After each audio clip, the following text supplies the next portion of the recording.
Nosso texto fica em Mateus, texto que o irmão Alfredo leu. Obrigado, meu irmão, por ter lido essa passagem.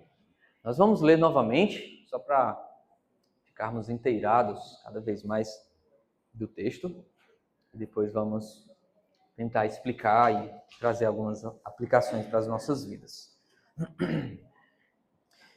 Mateus capítulo 13, versículo 44 ao 46.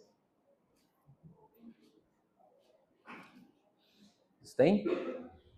A palavra do Senhor diz assim, versículo 44: O reino dos céus é semelhante a um tesouro oculto no campo, o qual certo homem, tendo-o achado, escondeu. E transbordante de alegria, vai, vende tudo o que tem e compra aquele campo.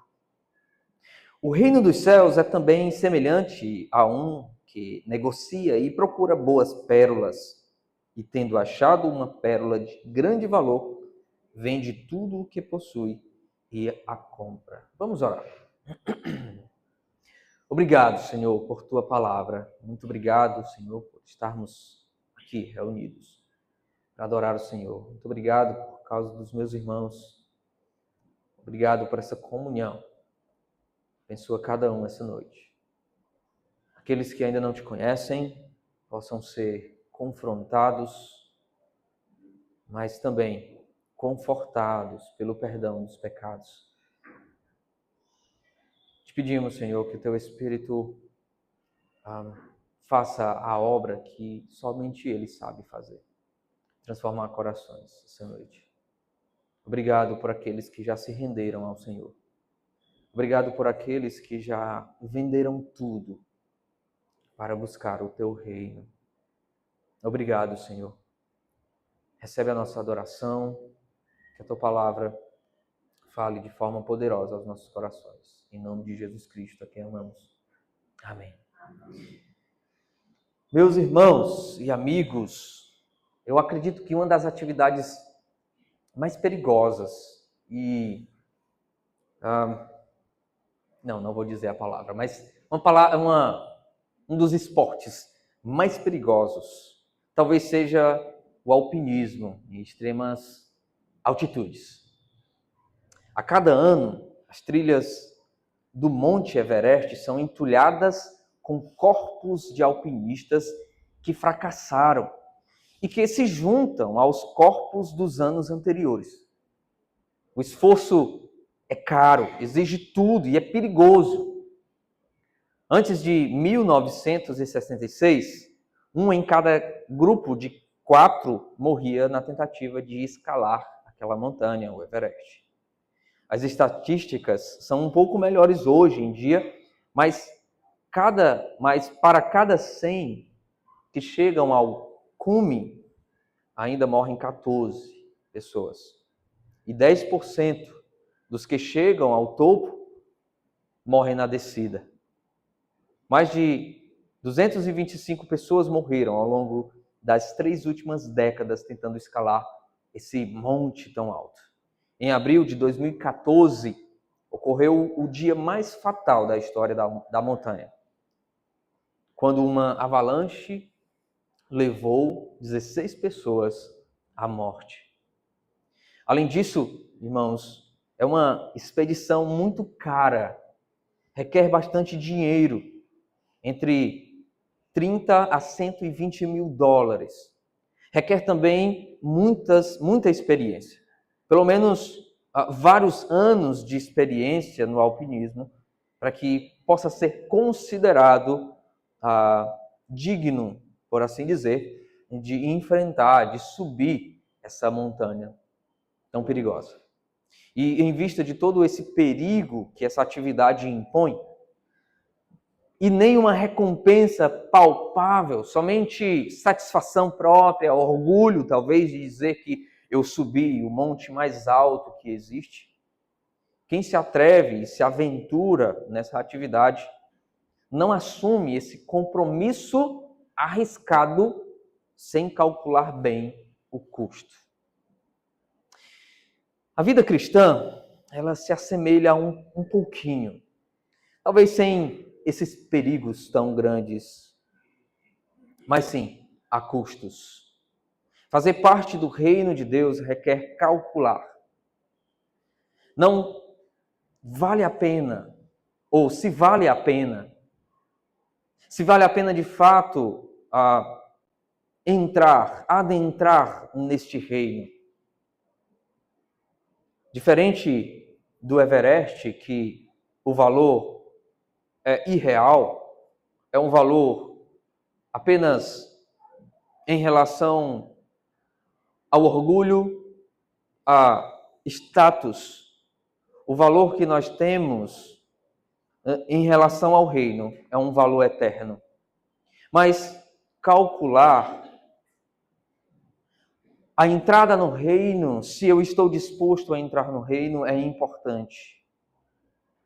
Será que estou disposto a perder tudo o que para mim é importante para viver aquilo que Deus quer de mim? Será que eu estou disposto a abraçar a vida de Cristo? Será que eu estou disposto a perder para ganhar? Aqui em Mateus capítulo 13, o Senhor Jesus Cristo conta duas parábolas. São bem pequenas, mas que certamente nos ensinam lições, ensinos importantes, muito profundos, quanto ao custo da vida cristã, quanto ao custo do discipulado, quanto ao custo de seguir Jesus Cristo. Jesus, ele não quis multidões. Jesus, ele não se importou com o grande número de pessoas que estava a seu redor. Em determinados momentos, ele pregando seriamente, muitas pessoas vão embora, deixam ele. João capítulo 6. Ele olha para os seus discípulos, que são os únicos que ficam, e ainda diz, vocês também não querem ir junto com eles? Jesus, ele, em Mateus capítulo 13, ensina por parábolas. Em um determinado momento da história do Senhor Jesus Cristo, do ministério do Senhor Jesus Cristo, especialmente Galileia, ele começa a ensinar por parábolas. Essas parábolas, elas têm o fim de trazer luz a algumas realidades espirituais, apontar para coisas comuns do dia a dia das pessoas, para que elas pudessem compreender, de certa maneira, os ensinos do reino. Mas, ao mesmo tempo, era como que um juízo para aqueles fariseus, judeus ignorantes, que não queriam aprender de fato sobre o reino. E ele começa dizendo o seguinte a respeito dessas duas parábolas. Ele diz o seguinte, versículo 44.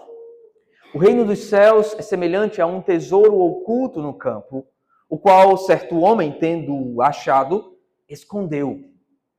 E transbordante de alegria, vende tudo o que tem e compra aquele campo. O reino dos céus é também semelhante a um que negocia e procura pérolas, boas pérolas.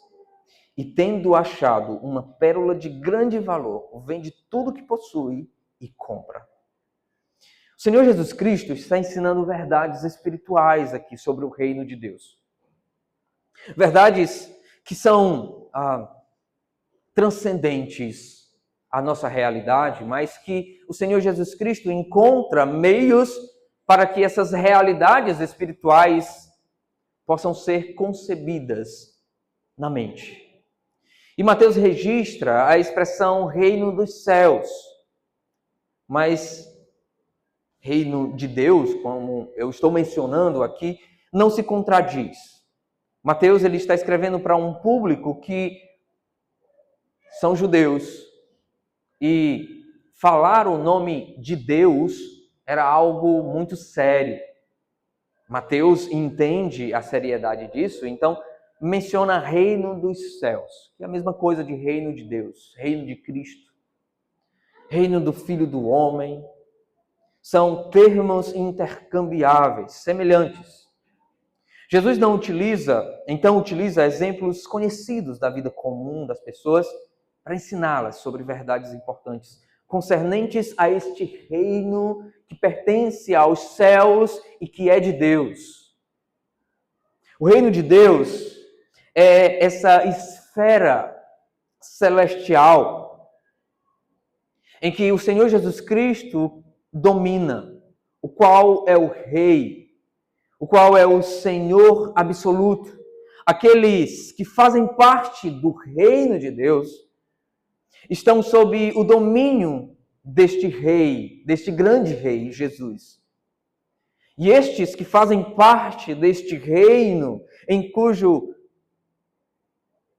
Senhor, o qual Senhor é Jesus Cristo, esses devem obediência absoluta a este grande Rei, Senhor Jesus Cristo, Redentor e Salvador. Esse reino, ele não é um reino que tem uma expressão física e tangível e visível atualmente. Jesus, por exemplo, descreve o seu reino atual como um reino que não vem de modo visível ou está em algum ponto geográfico.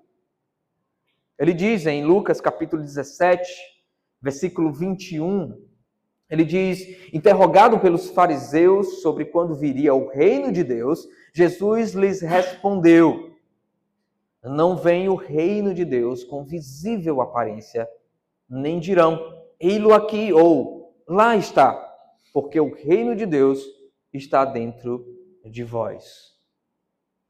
Mas essa não é a única expressão, ou não é a expressão final em que o reino de Deus se apresenta. Ele não é só invisível, ele o é agora.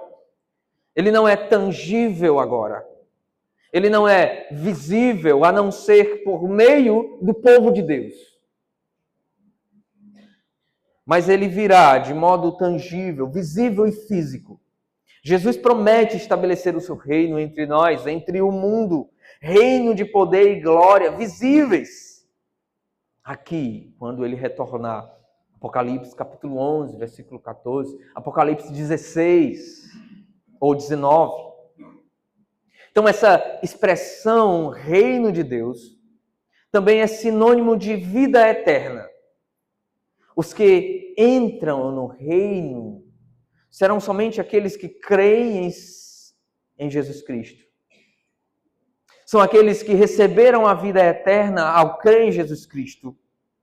Estes já desfrutam, no tempo presente, de realidades espirituais deste reino que atualmente é invisível, que não é tangível ainda, mas que pode ser experimentado já e agora. Paulo vai dizer em Efésios, capítulo 1, versículo 3, bendito o Deus e Pai de nosso Senhor Jesus Cristo, que nos tem abençoado com toda sorte de bênção espiritual nas regiões celestiais em Cristo Jesus. Nós já experimentamos, aqueles que fazem parte deste reino já experimentam as realidades que o mundo experimentará somente no futuro. O reino de Deus, portanto, engloba todas as coisas concernentes ao Senhor.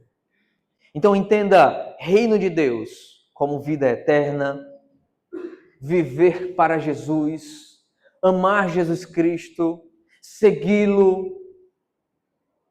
Jesus, então, usando essas duas parábolas, ensina sobre realidades eternas, as quais só podem ser experimentadas no reino de Deus, ao amar Jesus Cristo e se entregar a Ele. A primeira parábola, ela descreve um homem que encontra um tesouro em um terreno. Esse tesouro está enterrado. Esse tesouro está oculto. O reino dos céus é semelhante a um tesouro oculto no campo. Nós não sabemos o que este homem estava fazendo especificamente, mas nós podemos crer que fosse algum serviço para outra pessoa, já que o terreno precisava ser adquirido, não era dele.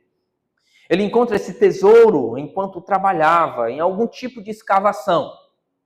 Também não sabemos especificamente, não sabemos se seria arado, seria escavações para se colocar alicerces. O que só sabemos é que esse tesouro que estava oculto, enterrado, ele é encontrado por esse homem.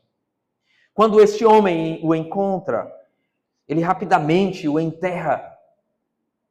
Ele esconde novamente, deixando reservado. E ele retorna novamente ao campo. Só que dessa vez com o propósito de comprá-lo. Mas para conseguir comprá-lo e enfim desfrutar do tesouro que ele havia encontrado e que estava escondido, ele precisou vender tudo o que tinha para comprar o terreno no qual o tesouro estava guardado. Simples assim a parábola. Esse homem não agiu de modo algum, acredito, antiético. Por exemplo, a não dar o tesouro para o dono do campo.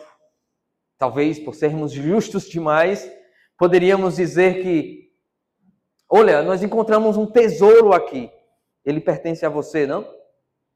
Ao mencionar que ali havia um tesouro, isso não significa que aquele tesouro pertencia ao dono do campo. Certamente, se pertencesse ao dono do campo, primeiro que ele não tinha vendido aquele campo de forma alguma. E outra coisa, que ele não tinha deixado o tesouro lá. Se havia a possibilidade de encontrar. O trabalhador iria fazer escavações e iria encontrar aquele tesouro precioso. Certamente não pertencia àquele dono do campo. Possivelmente pertenceu a donos anteriores que haviam morrido. Era costume da época esconder tesouros, não havia bancos.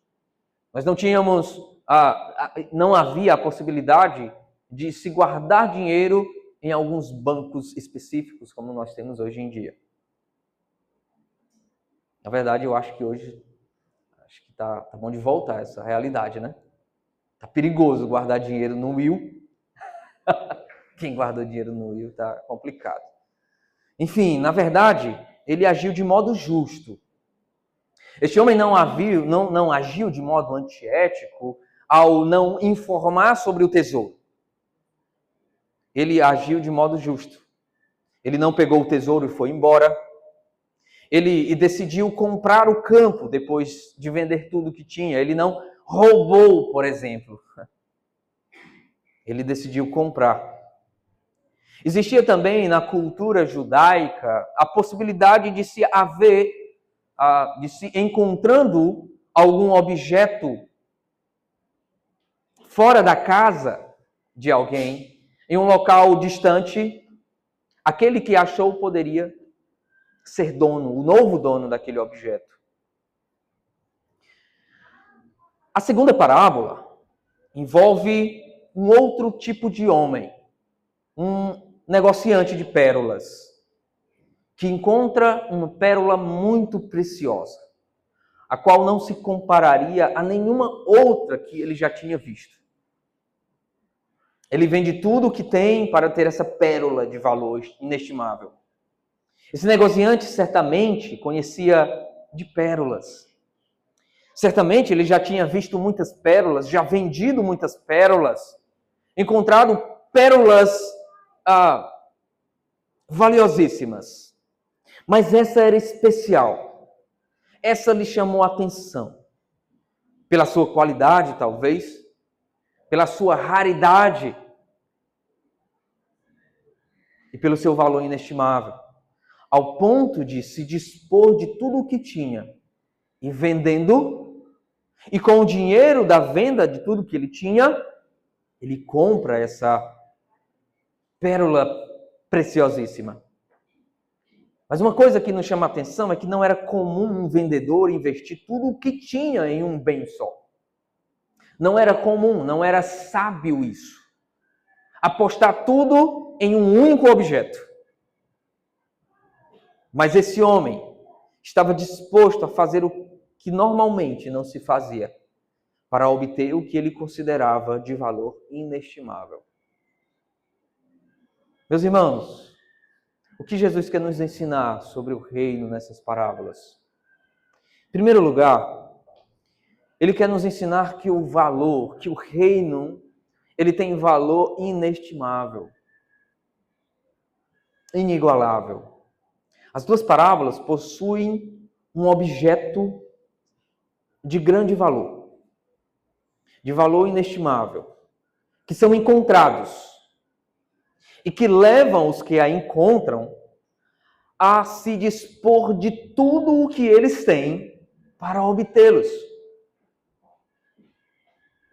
Encontram um objeto de grande valor que os leva a se dispor de tudo o que eles têm para obtê-los. Jesus então aplica a realidade do reino de Deus aqui. O reino de Deus não tem preço. Entendendo o reino de Deus como tudo aquilo que eu já falei, que inclui Jesus e tudo mais que nos está disponível por causa de Jesus Cristo. Ele é o bem mais precioso que há. O reino de Deus não pode ser comprado com o preço deste mundo. Ele não pode ser adquirido nem por todas as riquezas que há no mundo.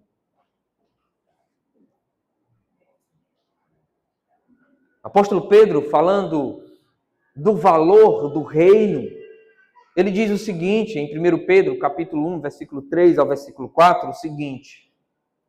1 Pedro, capítulo 1, versículo 3, até o versículo 5, perdão. Diz assim a palavra de Deus. Bendito o Deus e Pai de nosso Senhor Jesus Cristo, que segundo a sua muita misericórdia, nos regenerou para uma viva esperança, mediante a ressurreição de nosso Senhor Jesus Cristo dentre os mortos, para uma herança incorruptível, sem mácula, imarcessível, reservada nos céus para vós outros que sois guardados pelo poder de Deus, mediante a fé para a salvação, preparada para revelar-se no último tempo. Aquilo que nos está reservado no reino e que é concernente ao reino é de valor inestimável, que não pode ser comprado. O seu valor é eterno. O fato de os dois comprarem os objetos, e aqui é importante ressaltar isso, não significa que os objetos valiam somente o que eles pagaram. O ponto de Jesus, ao mencionar a aquisição dos tesouros, não é dizer que os tesouros valiam somente aquilo, mas destacar o esforço e a disposição dos dois homens de abrir mão de tudo o que tinham para obter o que tinha valor infinitamente maior do que aquilo que eles abriram mão. Portanto, Jesus não está ensinando que o reino de Deus ele é conquistado ou comprado. O valor dos tesouros não se comparavam ao valor de tudo que eles possuíam. Seus bens não se comparavam ao valor do tesouro. Eles podiam abrir mão de tudo que possuíam, porque sabiam o que estava diante deles, que o que estava diante deles era muito mais precioso, que eles podiam abrir mão. Olhando para aquilo que eles tinham, eu posso abrir mão disso. Não é mais valioso. Isso que eu tenho não é mais valioso do que o tesouro que eu encontrei. Jesus não está ensinando que podemos conseguir entrar no reino de Deus pagando certos valores. Não. Ou por meio de obras, por meio de esforços próprios. Ele está ensinando que desfrutar do reino, pertencer ao reino de Deus, requer que abramos mão de tudo que achamos que é precioso e valioso demais para nós nesta vida. Eles puderam contemplar o imensurável valor do tesouro. Quando nós nos deparamos com o valor do reino de Deus e olhamos para tudo aquilo que nós temos, o valor do reino é incomparável. Os tesouros estavam diante deles. Eles haviam sido conquistados não por eles, mas já haviam sido conquistados. Não foi o trabalho do campo que enterrou, ou o trabalhador do campo que enterrou o tesouro no campo. Ele o encontrou.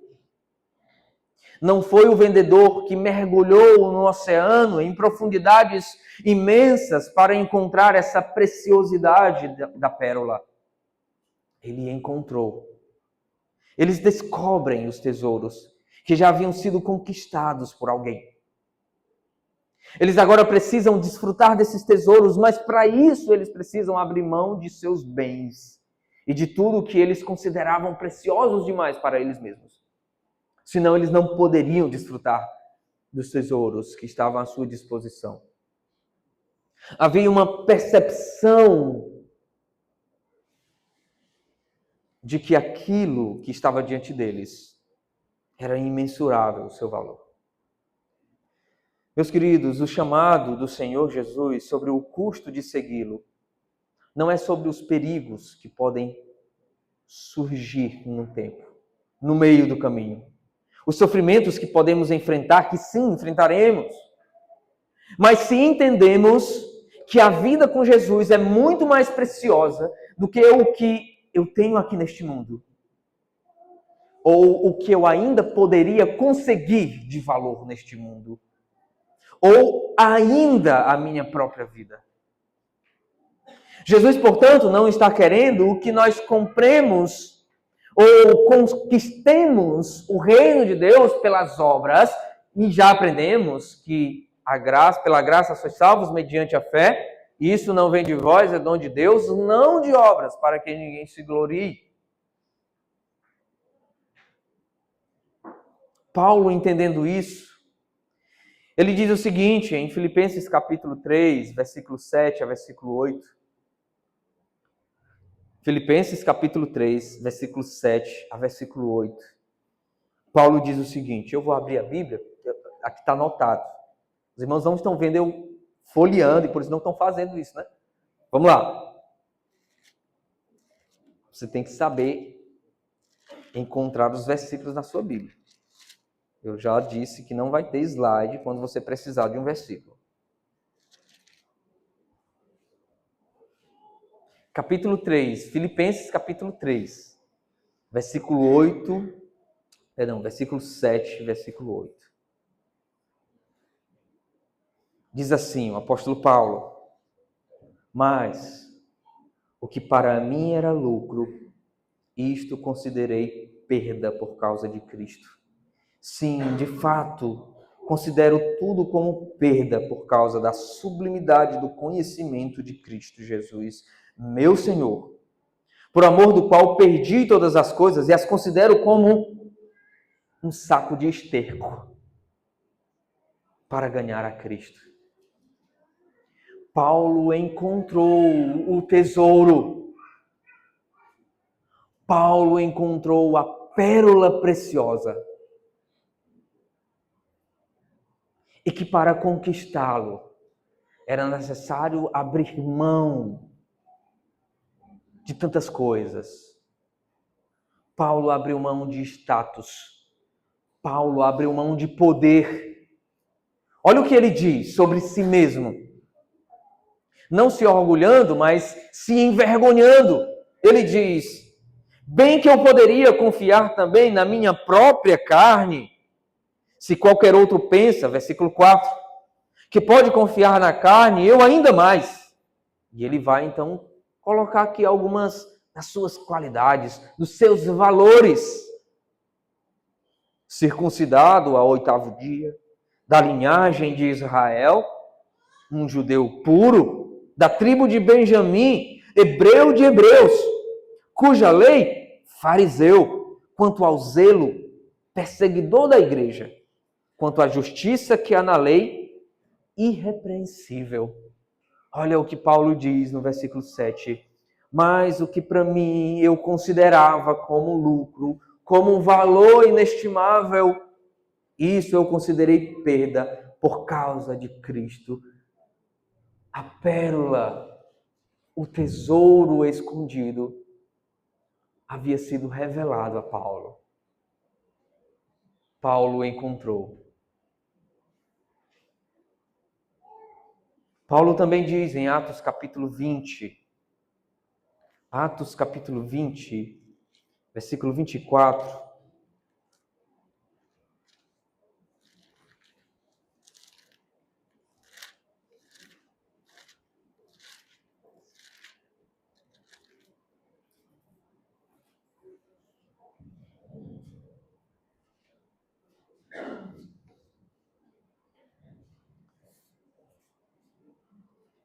Versículo 24 diz: porém, em nada considero, ele está falando nos versículos anteriores sobre as tribulações que virão sobre ele, as perseguições em Jerusalém, mas ele diz: porém, em nada considero a vida preciosa para mim mesmo, contanto que eu complete a minha carreira e o ministério que recebi do Senhor Jesus, para testemunhar o evangelho da graça de Deus.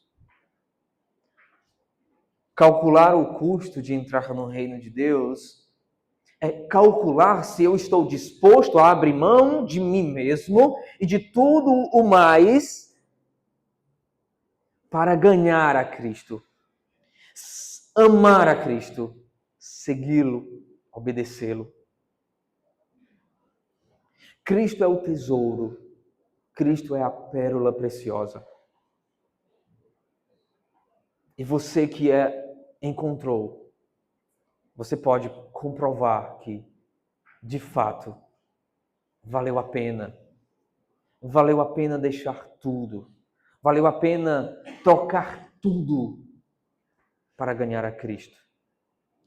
Quando falamos que perdemos tudo quando seguimos a Jesus, na verdade não é perder, tá bom? Mas ganhar o que de fato importa. Aquilo que é eterno. O que permanece. O que não pode ser comprado por nenhum recurso deste mundo, nem Elon Musk conseguiria comprar. Um grão de terra do reino de Deus. Quando Jesus Cristo diz em Marcos capítulo 8, versículo 35 a 36, quem quiser, pois, salvar a sua vida, perdê-la. E quem perder a vida por causa de mim e do evangelho, salvá-la-á. Que aproveita o homem ganhar o mundo inteiro e perder a sua alma? Por que Jesus diz isso? É porque aquilo que achamos que nos salva neste mundo, na verdade não pode nos salvar. Aquilo que nós encontramos, que nós entendemos que é precioso demais neste mundo, não é nada que se acaba. Pode ser aquilo que pode nos dar a vida eterna. Nada que se acaba pode ter valor inestimável. Nada que se corrompe, nada que passa pode ter valor eterno. Somente Jesus, o Filho eterno de Deus, pode nos dar o que não se pode acabar.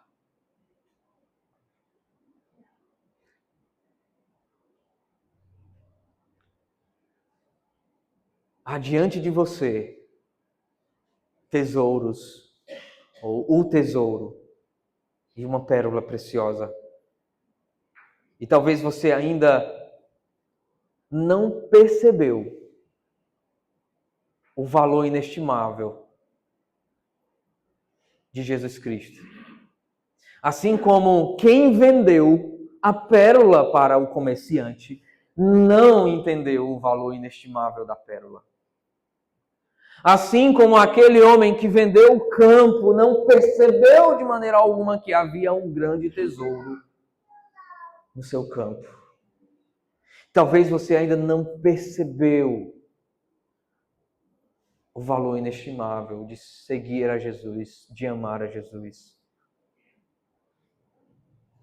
Outra coisa que nós podemos destacar nessas parábolas é que esses tesouros trouxeram alegria para quem o encontrou. Tem valor eterno o reino de Deus, inestimável, e que traz a verdadeira alegria. A primeira parábola diz, e transbordante de alegria, vendeu tudo e voltou para comprar o campo.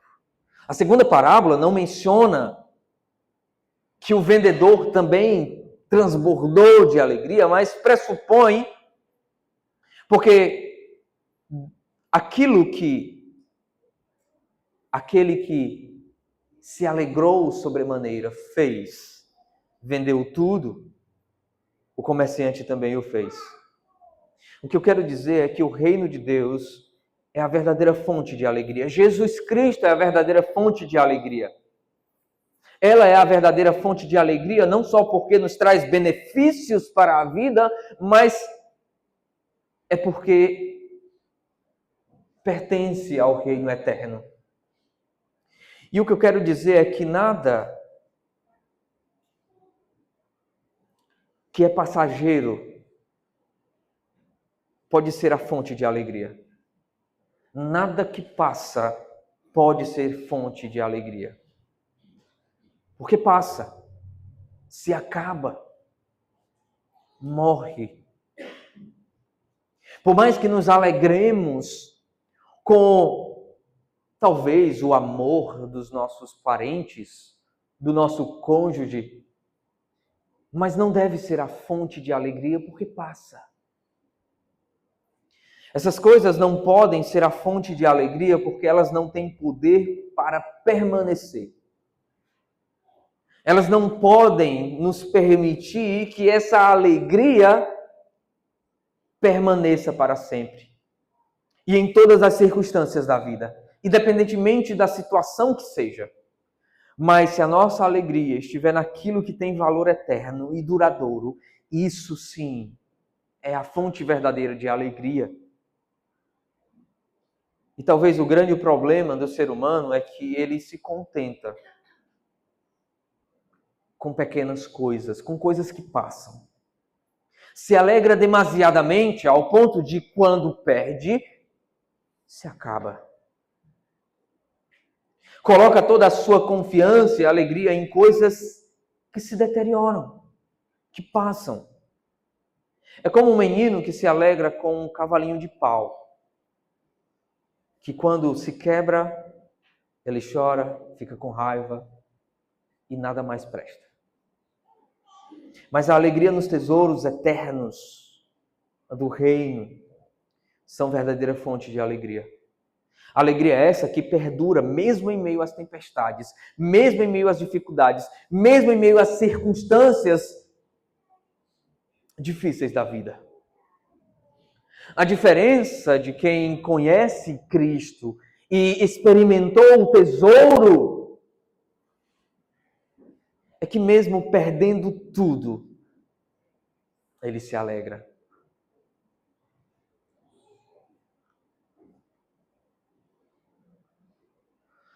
Ao largar tudo para se apropriar do reino, nós encontramos verdadeira alegria.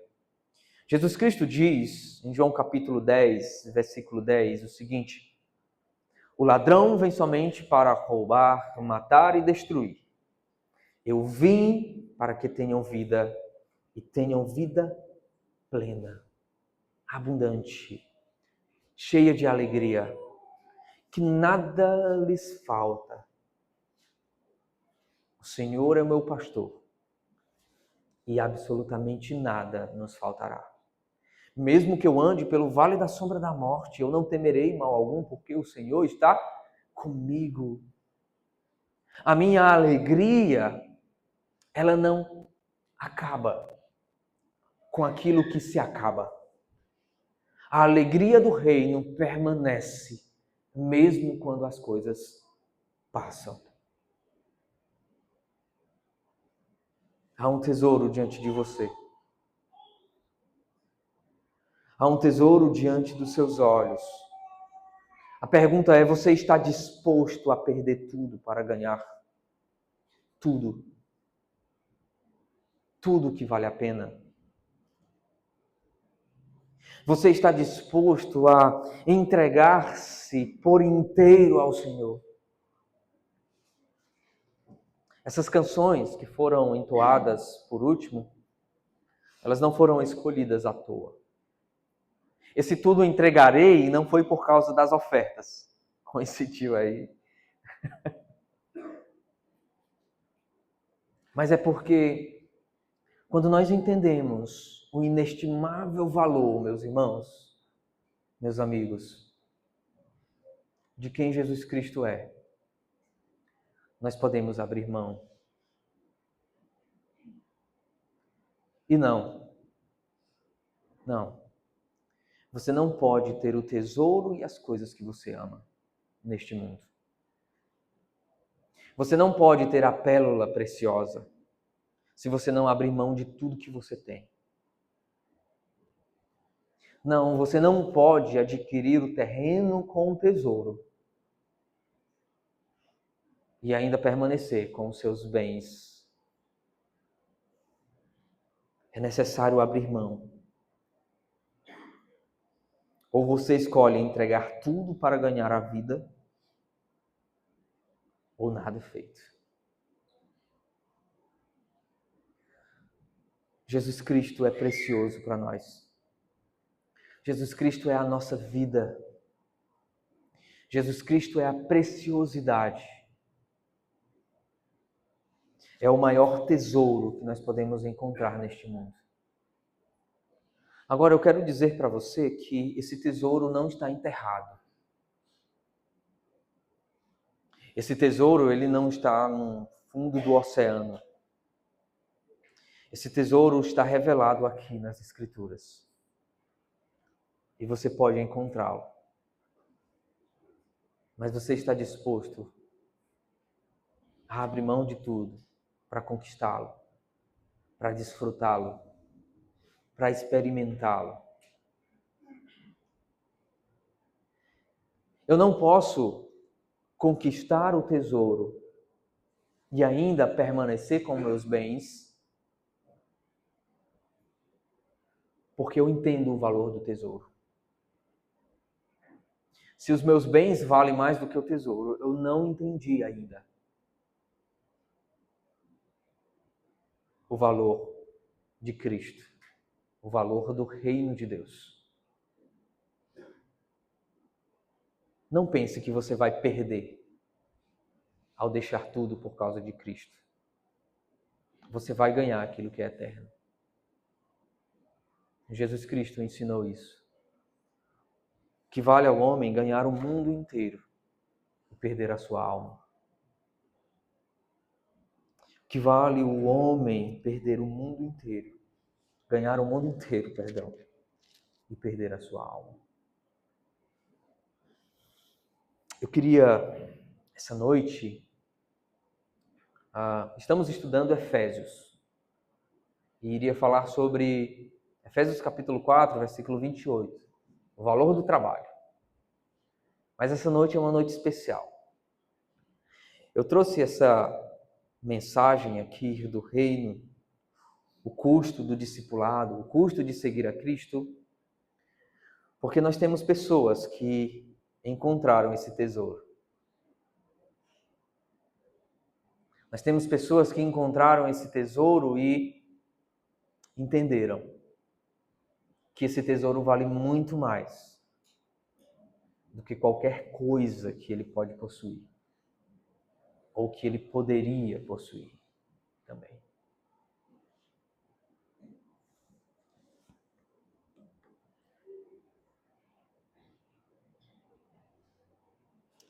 Nos alegramos, porque existem pessoas que encontraram esse tesouro. E eu me refiro ao irmão William. Irmão William, pode, por favor, você pode vir aqui?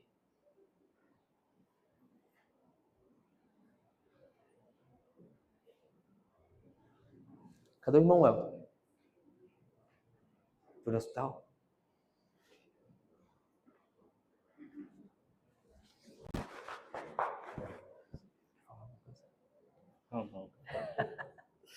Se vira pra lá.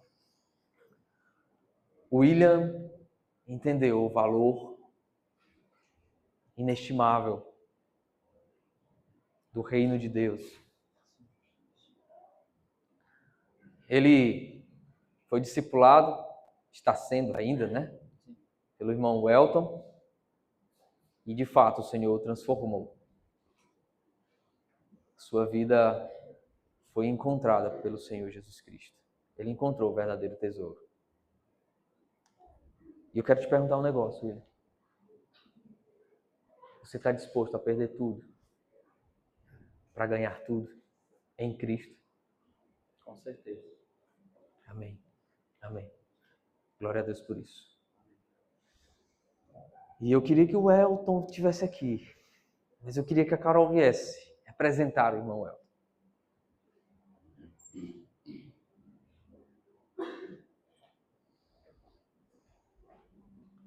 E gostaríamos de orar pelo irmão William e nos alegrar com ele.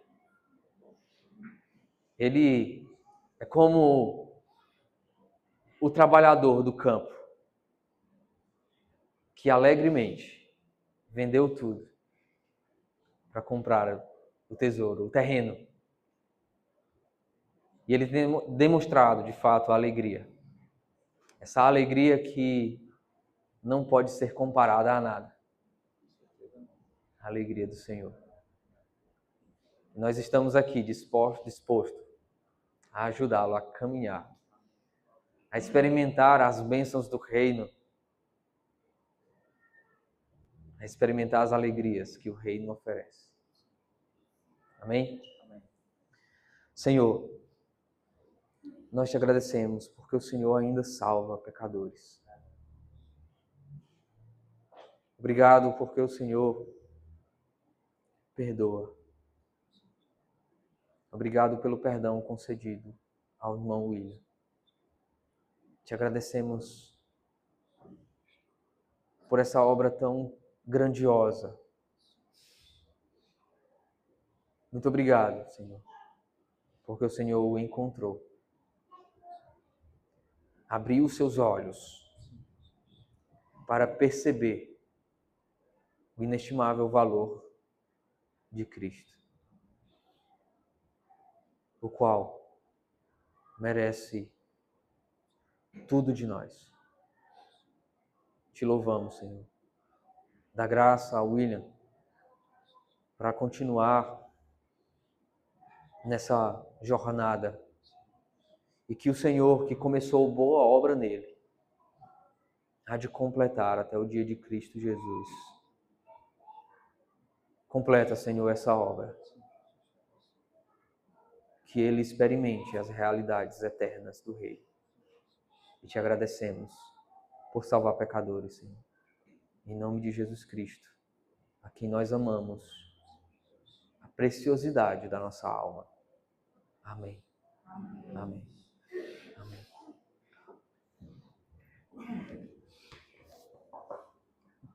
Deus abençoe. Professora.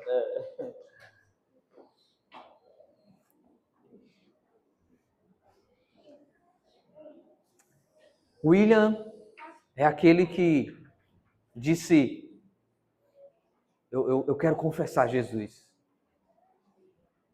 Eu não quero esperar mais. E talvez hoje à noite você também percebeu o valor inestimável de Cristo. E talvez você não queira vir aqui por timidez, mas você reconhece isso. E quer desfrutar da pérola preciosa e do tesouro do campo do reino. E se você quer fazer isso hoje à noite, faça isso. Reconheça o valor inestimável de Cristo. Levante a sua mão. Diga, Senhor, pastor, eu quero. Eu entendi. Eu entendi o valor de Cristo. E nada do que eu tenho ou sou vale mais do que isso. Mas você pode também falar comigo depois. Vamos orar? Vamos ficar de pé?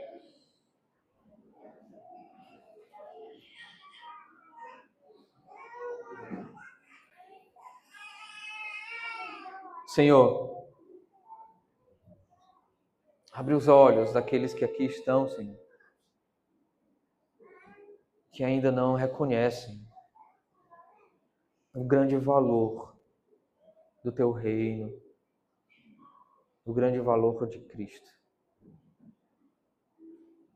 Abre os seus olhos para perceber a preciosidade, de modo que considerem as suas próprias vidas, os seus bens, status,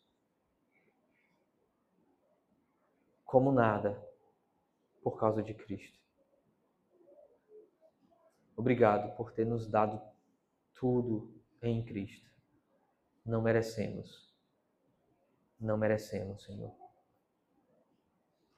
Obrigado por tua graça em nossas vidas. Em nome de Jesus Cristo. Amém. Amém. Amém.